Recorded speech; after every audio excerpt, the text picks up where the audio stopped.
जग कुठल्या कुठे म्हणजे चंद्रावर गेले, पण आपल्या माणसांचे विचार काही ते जमिनीवरच आहेत. तर एखादी कमेंटसुद्धा आपल्याला एवढी कामी येईल असं वाटलं नव्हतं. तुमच्या कमेंटवरून किंवा त्या व्हिडिओवरून मला एवढे छान व्ह्यूज भेटले आहेत.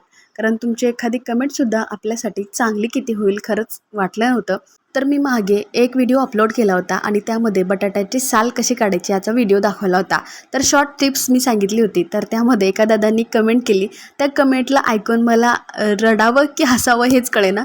तर त्या कमेंटमध्ये खरंच अक्षरशः एवढं भारी लिहिलं होतं. व्हिडिओत एवढं सांगितलं होतं की औषधाच्या बाटलीचं झाकण घ्या. आता ते औषध त्यांनी वेगळं समजलं हे त्यांचा प्रश्न आहे.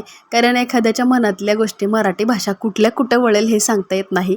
खरं सांगू का, आता बाटलीचं झाकण म्हणल्यावर कुठली बाटली असू द्या, XYZ, आता ज्यांना जे समजले त्यांनी समजा. आता व्हिडिओमध्ये दाखवलेली ही वांग्याची भाजी मस्त माझ्या आवडीची आहे. माझ्या आत्यांनी केली आहे. तर मस्त तुम्ही सुद्धा आपली वांग्याची भाजी खात आपल्या चॅनलला प्लीज जाता जाता